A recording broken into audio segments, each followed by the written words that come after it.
Welcome to the Iron Self podcast, where we jump into health, fitness, mindset, and becoming the best version of yourself. Today with your hosts, Mike and Kayla Minion. Welcome back to the Iron Self podcast. On today's episode, we welcome Christa Nicholson. Christa is an executive director for Rustic Affairs Consulting, a self-improvement company that creates spaces and events for individuals to be inspired and empowered in their lives and make a difference for those around them. Christa is a teacher, a conference host, a podcast host, and a woman's entrepreneur. We can't wait to pick her brain for all of her expertise. Welcome, Christa.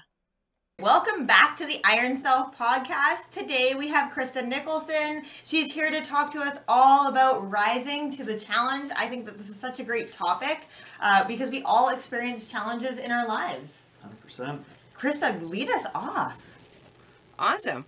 Well, very nice. Thank you very much for having me. A little bit about myself. I'm the owner of a self-improvement company called Rustic Affairs, and we focus on helping to inspire and empower individuals to become the very best version of themselves.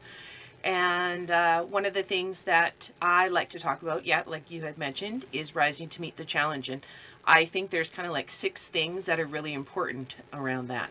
And so yeah, I can definitely dive a little bit deeper into that if you're interested. I love it. I love pillars. It's like, we have the pillars that we have to get through. The steps to success. Oh, yes.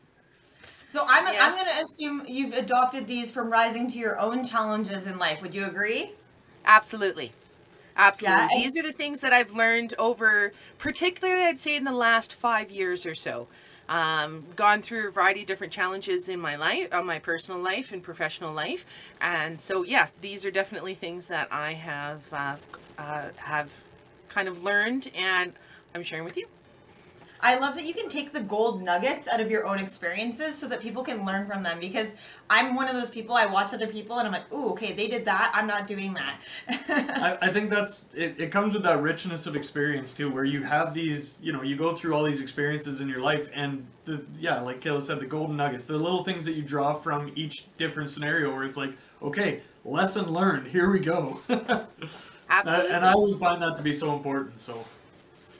Absolutely. Well, the first one that I think is we really have to look at challenges as learning opportunities.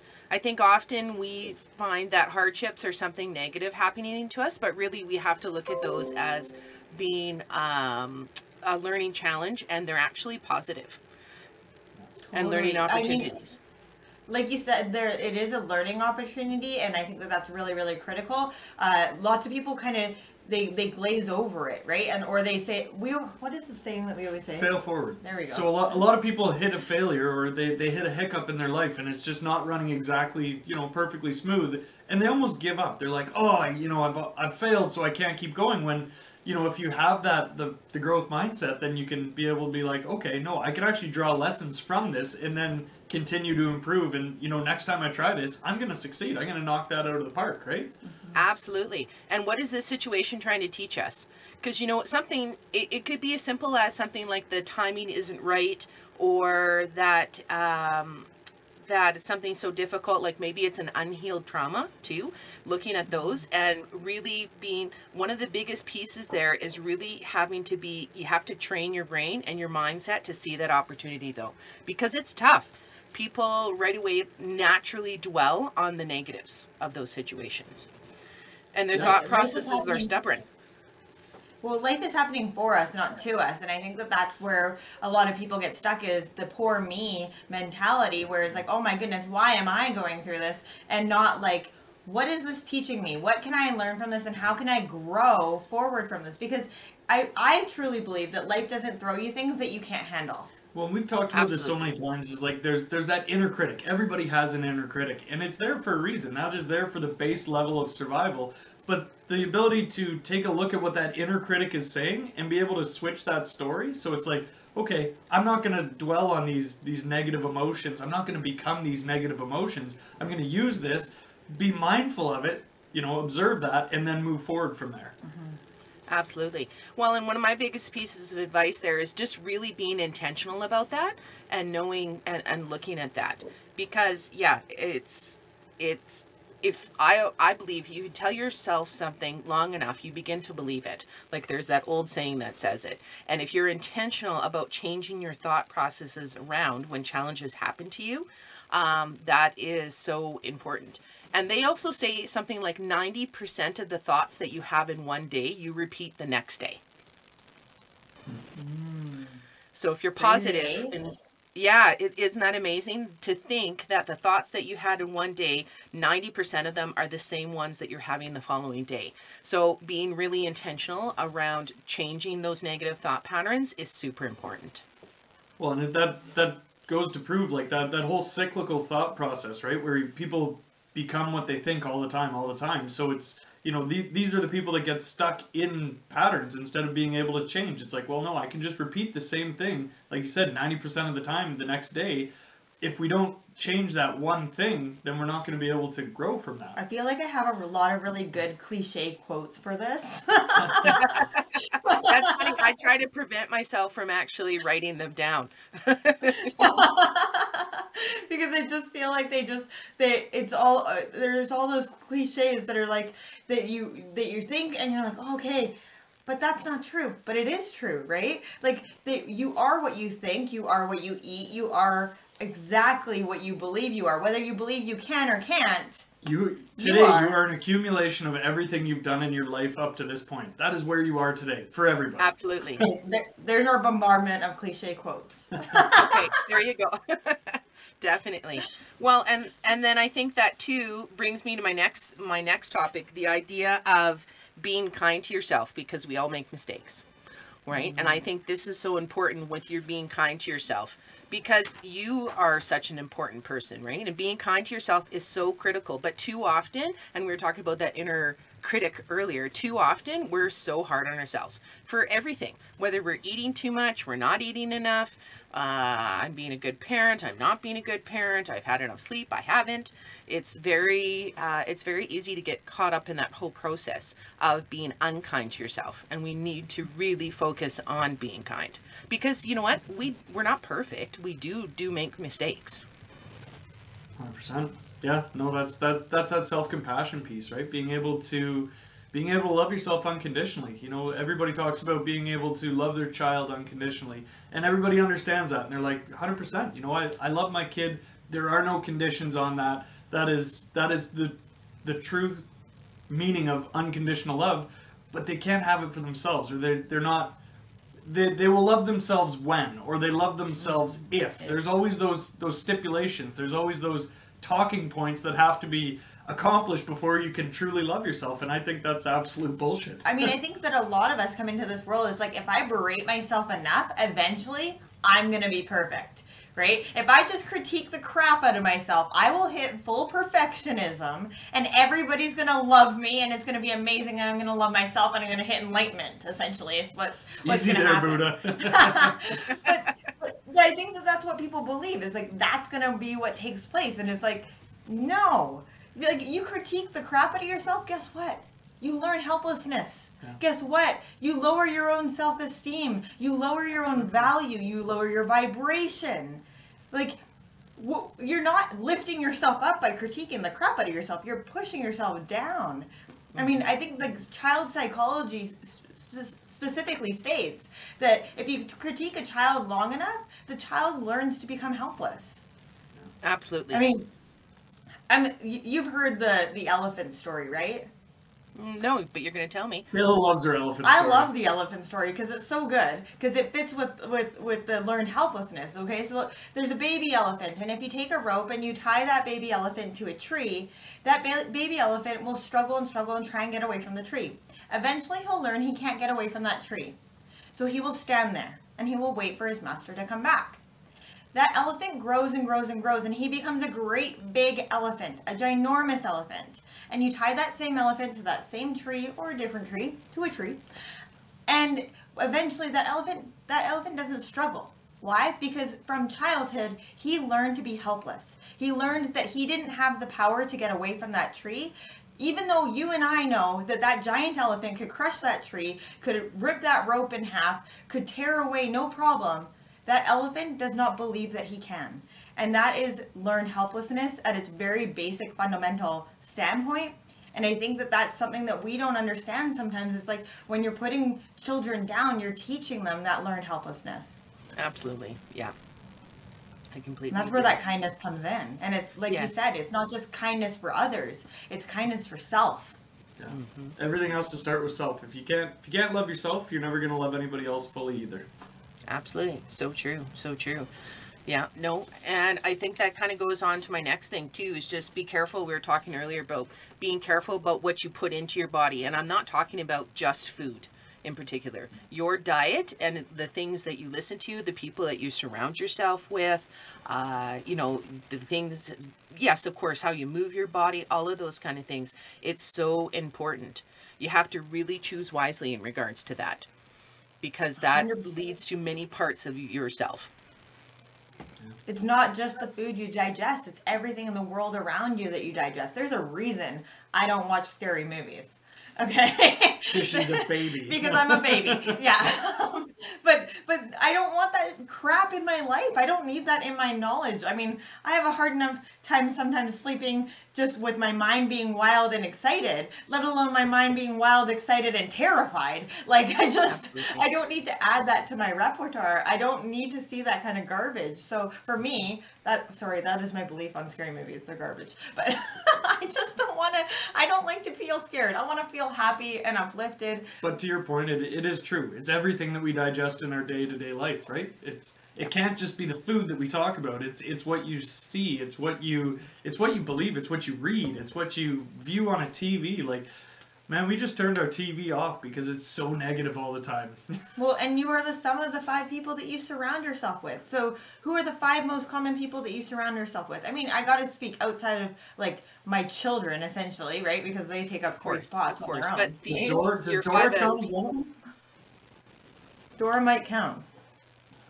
Dora might count. Hey, well, in some cultures, yeah, definitely. It just might. But it's like, it is. It's like, who are you spending your time with? And that could be time with the people online. That could be, like, anything. So good. So good. Keep going. Absolutely. No problem. Well, another thing that I really, as far as rising to meet the challenge, looking at accepting responsibility. So sure, we can talk about all of this stuff where, you know, be careful what you put into your body, you know, be kind to yourself. We all make mistakes, but at the end of the day too, you also need to accept responsibility for the things that you do. Your actions, you always have a choice. And I know on one of your podcasts, you had talked about choice and how important, or not maybe one of your podcasts, but one of your Facebook posts talking about choice. And very much about you always have a choice in regards. Lots of times people don't think that they do, but actually they do. The base level, everybody gets to choose their own life. It's like those choose your own adventure books. I used that as a reference yesterday with one of my clients. We were talking about goal setting. And I was like, this is the beautiful thing about goal setting. We get to do this. It's like a choose your own adventure book, right? Like, where do we want to go next? We've already crushed the goals that you set 3 months ago. Knocked them out of the park, so what's next? And the look on her face was like, I don't know right now. Yes, you definitely always have a choice, for sure. Well, I'm obsessed with the word choice because I think that so many of us don't believe that we have a choice sometimes. And so I get really, really obsessed with that. But I also want to go back to the point that you kind of made and then we brushed over a little bit with accepting that responsibility. Mm-hmm. And because that's powerful, right? We need to accept the things that we've done.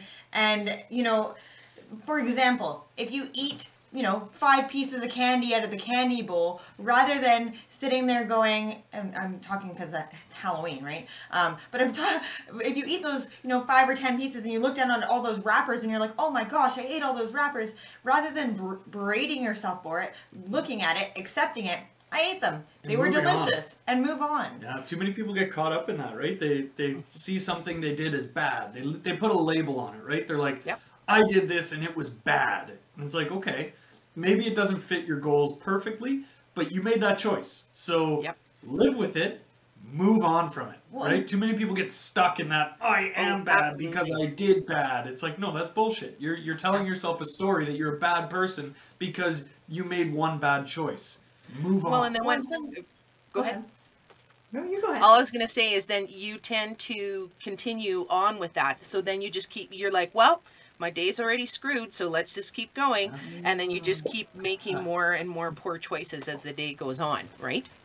That's snowball effect, right? Oh, absolutely. But also acknowledging the fact that you made that choice for a reason, right? So whether it was not maybe the reason that you wanted to make the choice for being on your goals or whatever, but maybe there was a psychological component. Maybe you were looking for something, an emotion out of it. Maybe you were seeking, something else out of that. So acknowledging too, I'm going to say the good, the bad, and the ugly, acknowledging too the good part of that. What purpose did it serve? You know what? I felt really a little bit better while I was eating it because I really wanted that chocolate. I'm just going back to that same analogy. It could be physiological too. We had Eleanor Dooley on here on our podcast not too long ago, and she was talking about, sometimes when people eat chocolate, it's actually because they're low in magnesium, and chocolate is high in magnesium. She's like, so don't beat yourself up because you might be deficient in a mineral. That's true. That's true. Be kind to yourself. We all make mistakes, and if that is true as far as the magnesium, then I am very deficient in magnesium because I eat a lot of chocolate. But this is it. You get to do that, right? This is a choice. It's not like that defines who you are. That just is a choice that you have made. Mm-hmm. Well, absolutely. And I think even children, teenagers, everybody needs to understand that they have that choice. And like going back to like my childhood, I had some issues at home. I moved out of my house for a while, and when I went through a bunch of therapy with my parent and a counselor, and I was mandated to go back home. And I didn't want to go back home, and I was probably 13 or so, 12 or 13. And I really didn't want to go back home, and I didn't want to be there. And my counselor said to me, if you don't want to be there, then don't, but you have to live there. And I was like, oh. And I think that started my perpetual light bulb. Yeah, it was a light bulb moment for me. I was like, okay, I can be here, but I don't have to be here. And that was a choice of mine. I got to choose that. I was told because of regulations I had to be there, but that I had the choice to not be there. So I made myself busy. I got 2 jobs. I was out with my friends. I was there for meals. I was there to sleep, but I wasn't there. And that actually, I think, has spurred my perpetual busyness through the rest of my life because I just like to be on the go. But that was a choice. And I just want to go back to that. Is like, as a teenager, that was a choice. And sometimes when we feel that we're powerless and we don't have choices, that just that one person saying, no, there is a choice in the gray area there, that can be powerful, because I truly didn't believe I had a choice. We do an exercise with a lot of our clients. It's called the 4 crazy questions. And it's great because it really, you play devil's advocate with yourself, right? So then you get to see, both sides of the paradigm and where you're going to land. I think that'll actually be a good one to put in the show notes. I'll put it in the show notes. Krista, have you ever done the 4 crazy questions? No. Okay, so it's a precision nutrition exercise that we've done through my coaching practice. So the very first question that you ask yourself is, what's good about changing? Right. And so let's pretend we're going to enter on a health journey, and it's like, okay, well, what's good about changing? Well, I might have more energy. I might improve my body composition. I might, be able to keep up with my kids, whatever it is. Okay. Then what's bad about changing? Well, then I have to change. I have to be uncomfortable. I have to learn something new. I don't have time to learn something new. There's the emotions that get tied to that. I might actually have to cook my meals versus just grabbing. Well, and you have to unlearn things too, right? In order to, and that's also could be a process of being very uncomfortable. Becomes uncomfortable because your brain doesn't like change. Yeah. So then, okay, so what's good about change? What's bad about change? What's good about not changing? Yeah, if I were to stay the same, what would be good about that? You get to be comfortable. It's easy. I already know it. It's familiar. I can continue on the path. What's bad about not changing? Yeah. So what is it holding you back from? Right? It's a great exercise to do. We will put it in the show notes today just because I think it's such a powerful exercise. And yeah, sorry. Well, definitely give you something to think about. A lot. Okay, so let's just review your pillars that we've gone over so far. So pillar number 1 is? Pillar number 1 is definitely looking at challenges as learning opportunities. Really looking at that. Okay. Number 2 is being kind to yourself, because we all make mistakes. Love yourself. Yeah. Number 3 is accepting responsibility for your actions. You always have a choice. Number 4 is be careful about what you put into your body and not just food. So what is your, I call it like my life diet. What does my life diet look like? Mm-hmm. And number 5 is all good things take time. Ooh, so lots of times everything seems so instant. Everybody wants instant results. They want that instant body. They want that instant relationship. They want that rise to the top in their careers, all of those kind of things. They want their friendships, all of that. And they want it now, not later. Yeah. And the thing is, all good things take time. Whether you're healing from relationships, whether you're trying to work up the corporate ladder, whether you're trying to build a friendship, any of those kind of things, they all take time. And you have to recognize that fact and give yourself grace and give yourself the time in order for those, because what comes at the end, when you're actually, is much more worthwhile when you give it time and the space that it needs to develop in the correct way. So yeah, the satisfaction, right? If you just get given something, then you don't really appreciate it as much. You don't really care for it as much. I mean, if you look at, like, say, even just like having clientele, right? If I charge somebody $1 for something, their buy-in is next to none. Yeah. Right? Because they didn't have a lot of skin in the game. So you have to kind of sometimes put the money up a little bit, because now you have more skin in the game, you have more buy-in. Right? It goes the same way with other aspects of your life. The more buy-in you have, the more that you're willing to put forward, at the end, you're just going to feel better about it. Well, I always say anything worth having is worth working for, right? Nothing comes easy if it's worth having. If something comes super easy, it's one of those things where anybody could get it, anybody could have it right now. If it's something that actually takes skill, time, and ability to acquire, then it's going to take time to get there. You're not going to have that tomorrow, regardless of what it is, unless you win the friggin' lottery. You know what I mean? Like, if I'm just talking about monetary, that's the only one where it's like, hey, a one-off happened, and all of a sudden I did amazing. It's like, okay, that's literally a one in however many chance that might happen. Sure. But outside of that, anything worth having, you gotta fucking work for. Sorry. Oh, for sure. Well, and I'd be surprised, even if people were to win the lottery, like they say, people on average, I think like 1 in 3 lottery winners actually become bankrupt. Yeah, within the first few years. In the long term, because they said what happens is, it's one of those things, like, sure, that monetary value, that's a great thing, it's a blessing, you bet. I mean, the chances are astronomical of you actually winning, but the part of the point that I'm getting to is that because it was instant, they didn't work for it, they don't have that same appreciation. It's just like, it's just money.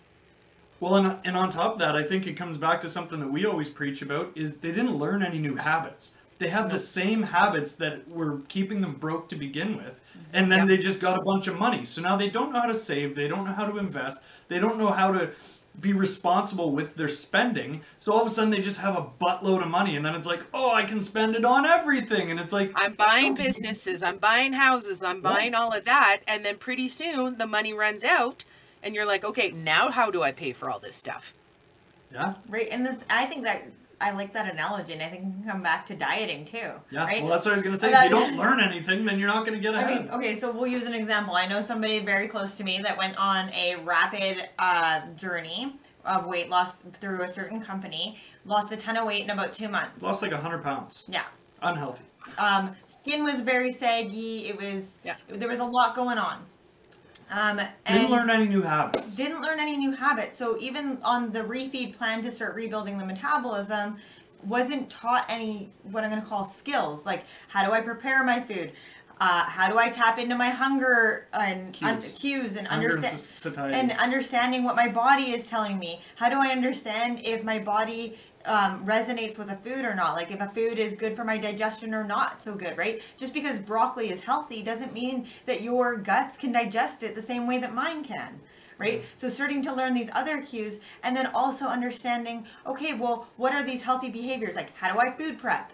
How do I make good decisions while I'm out and about in public? How do I make good decisions at restaurants? So this person didn't learn any of these skills and habits and behaviors. Well, what do you think happened? They just started going back to old ways of doing things, eating similar routines, eating in similar manners. Regaining right back into that cycle for sure. And if you work for it, yeah, definitely. So like I said, all great things take time. Yeah, speaks beautifully to your point, right? If this person had learned proper dietary habits, what works for them, and actually put the time and the effort in, might have taken longer to lose the weight, but I guarantee that weight wouldn't have came back on that way.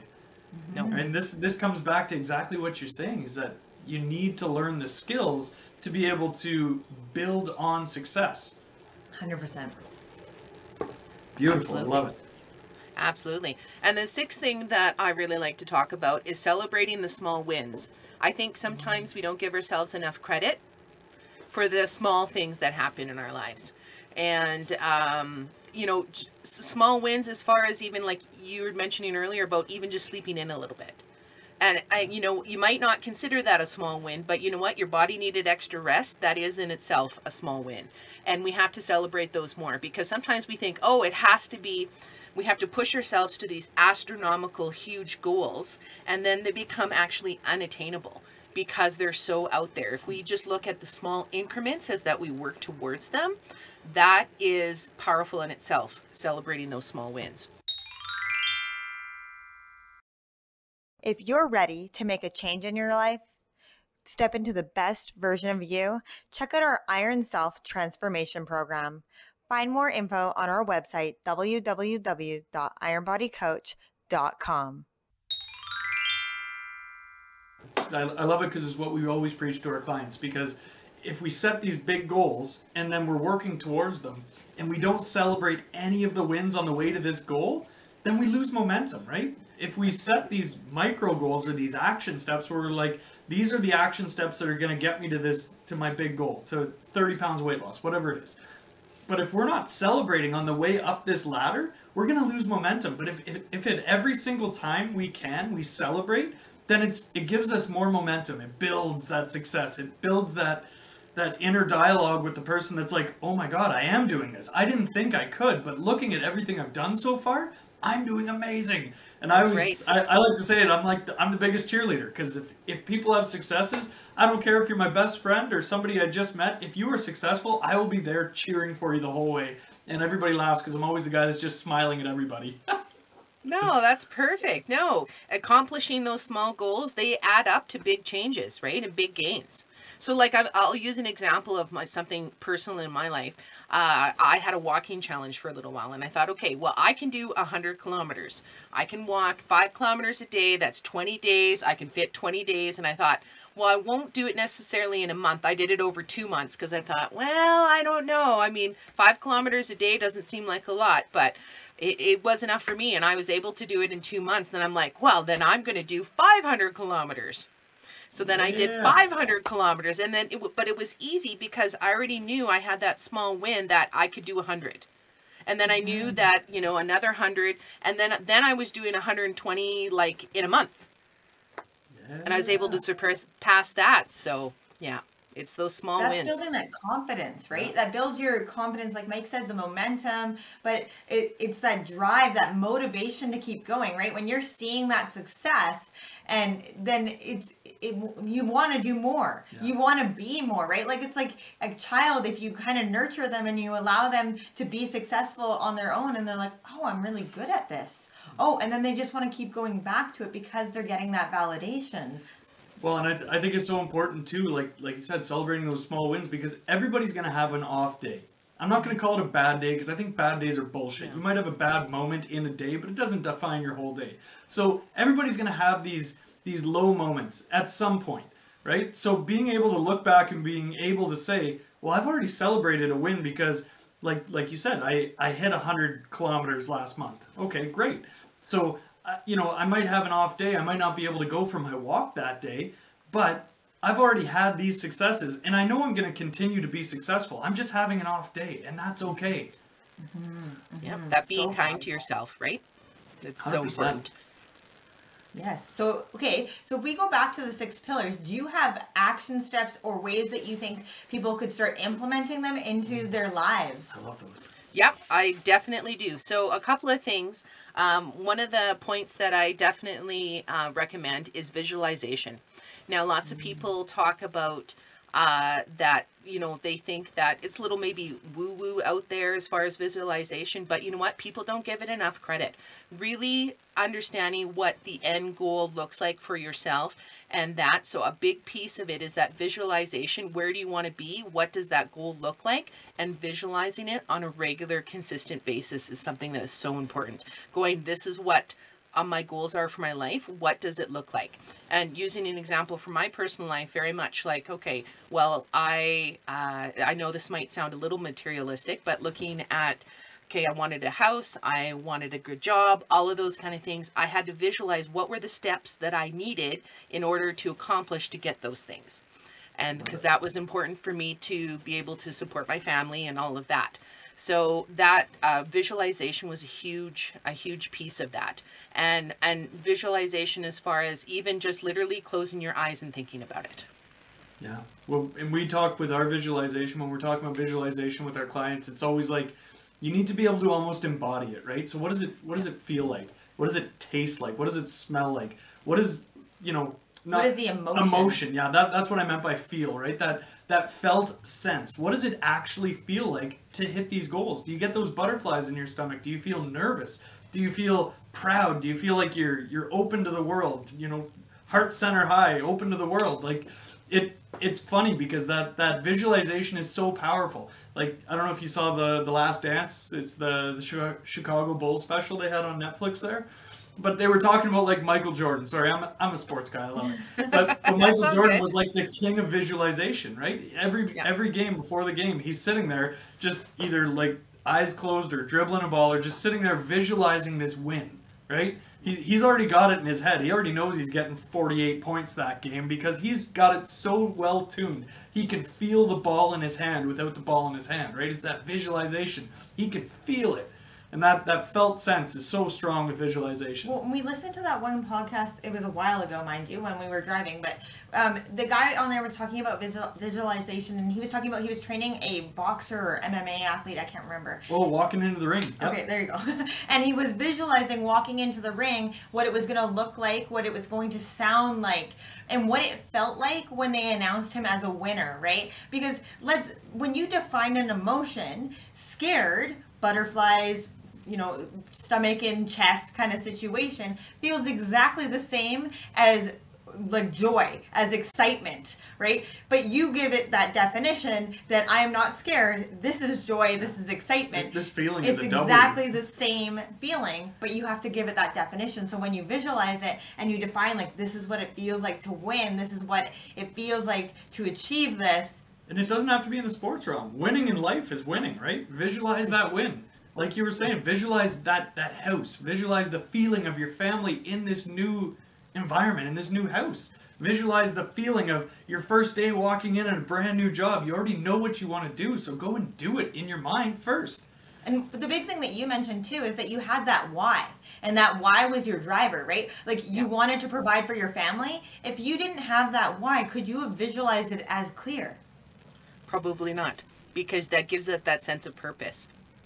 100%. And that sense of purpose is the key factor to anybody's success. If you do not have purpose in life or in a goal or anything like that, then you will not be successful no matter what you do because you don't have anything driving you. You need to have direction. And like, I'm not a person to sit down and like visualize and meditate on it and like this is going to come to me. That's what I do. That's what he does. That's his gem. That's not me. I'm like get in, get out. So I like a vision board. I have it in the bathroom. It's there when I brush my teeth. It's there when I do my makeup. I look at it several times a day. And so while I'm brushing my teeth, I can look at one of the pictures or the words. She normally looks at mine. I don't look at your vision board. Anyways, if I do, I'm like comparing our visions. But anyways, so I'm like brushing my teeth and I can look at this and like know where I am. And now all of a sudden I'm brushing my teeth and I'm looking out at the ocean. I'm not, brushing my teeth and looking in the mirror. You know what I mean? So I can start to really bring that into my awareness. Okay, so action step 1. Sorry, we always go on tangents. Apologize. That's okay. I'm enjoying this. That's all good. No, action. So action step 1 is definitely visualization. Yep. Yeah. Okay. Number 2, and as much as you might not do this, Kayla, is meditation and taking the time to meditate. That's my Oh, world. I do meditate. Oh, I you just do meditate. don't- Okay, sorry. I I do was just meditate, going to I say just I don't wasn't sure if visualize that it. was something that you do or not. If you are close with Kayla and you talk to her about meditation, she will tell you that she has the hardest time hitting meditative states, true meditative states, just because she is the busybody. Her turning off the beautiful brain inside of this beautiful head is really hard to do, and that's natural. That's really hard for a lot of people. But being able to take a step back and, you see the thought come, but then you just let it go. I'm Yeah. better with guided meditations. I was going to say that's my suggestion is guided meditation.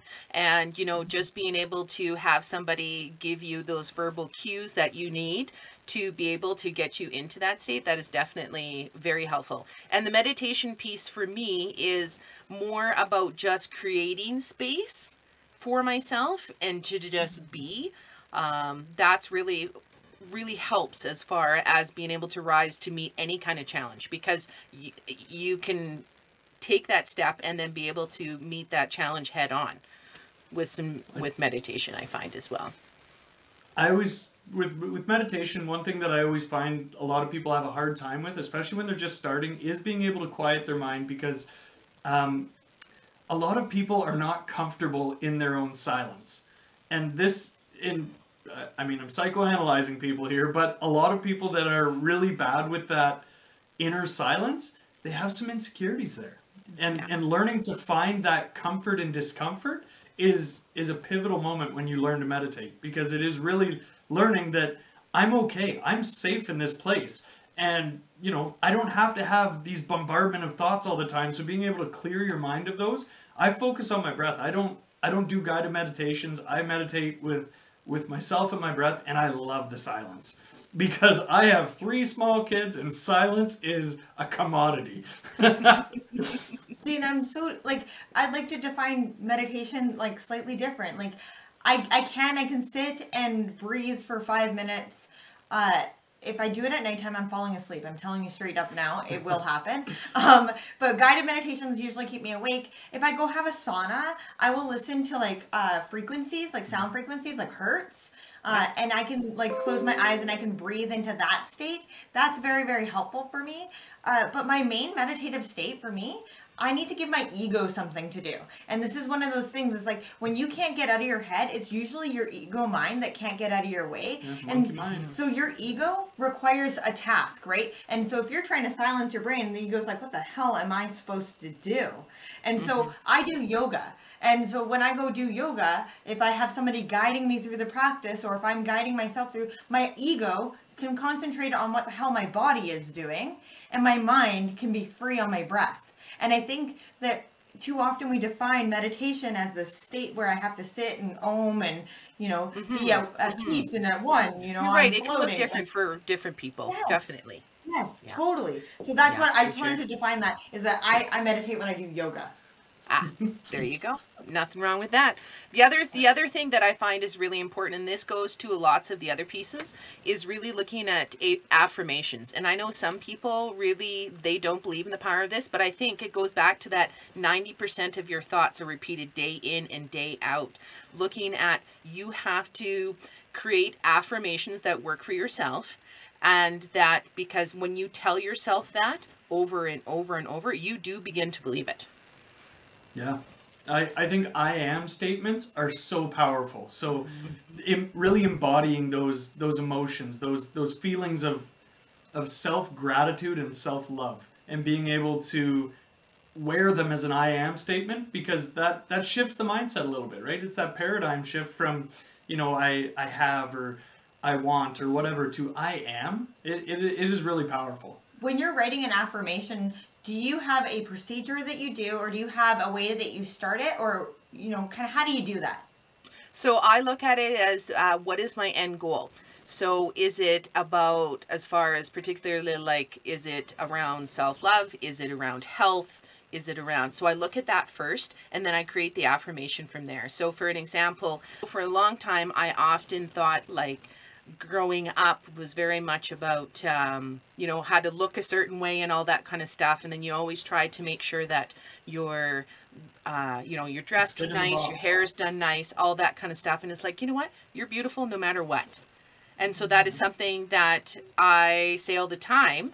And so every morning in the mirror, that's something that I say every day, you are beautiful.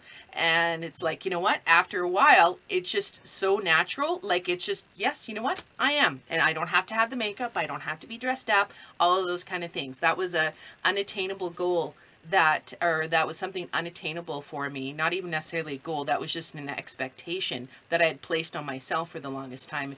And so now that I've gotten older, it's very much like, no, you know what? I'm good just the way I am. So Totally. And you say it in the present tense, and I think that's key, right? That not I will or I'm going to. Or I'm going to try. I am. Yeah. Yes, right? So it's in that present tense, and it's taking ownership for it here, now. Bring it into my life now. Yeah. Not later, not tomorrow, not 10 years from now. Yeah, Definitely. Yeah, I love it. I absolutely love the I am statements. It's something that, you know, I write them down every day for myself, and they really do change you. They make you embody something different, and that's powerful, right? Those changes are powerful. Mm-hmm, mm-hmm. Well, and it also gives that statement of, you know what, you're on the right track, and you're doing things that you need to be doing in order to, like I said, rise to meet any kind of challenge. When you have affirmations, you meditate, you visualize that you're going to be doing that, and looking through those kind of 6 steps that I kind of talked about, and those pillars of how you can meet any kind of challenge when you do those things.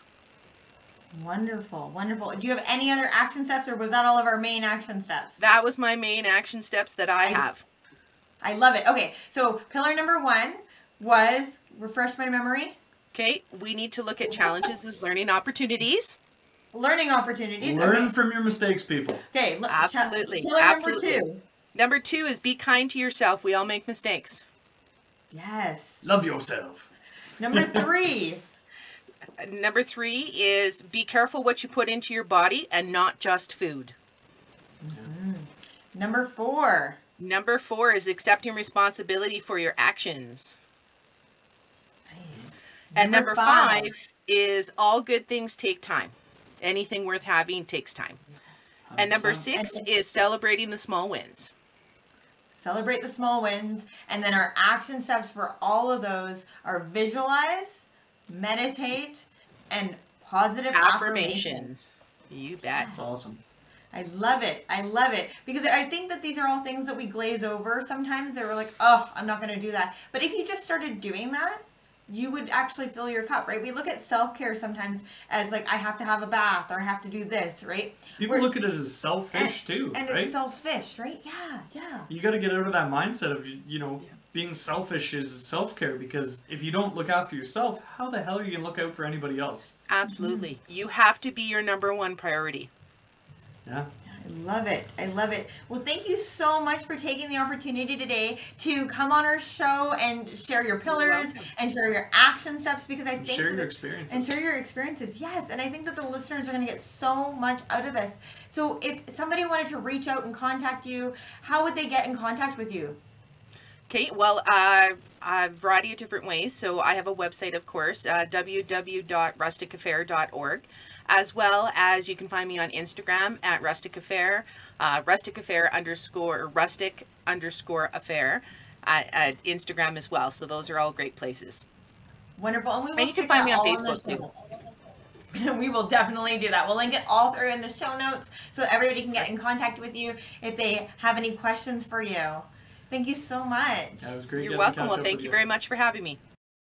If you loved today's episode, make sure you check out our website, www.ironbodycoach.com. If you want to get in touch with Christa, you can find her at www.rusticaffairs.org. You can also find her at www.IamEmpoweredConference.com. Thank you so much. Enjoy the rest of your day.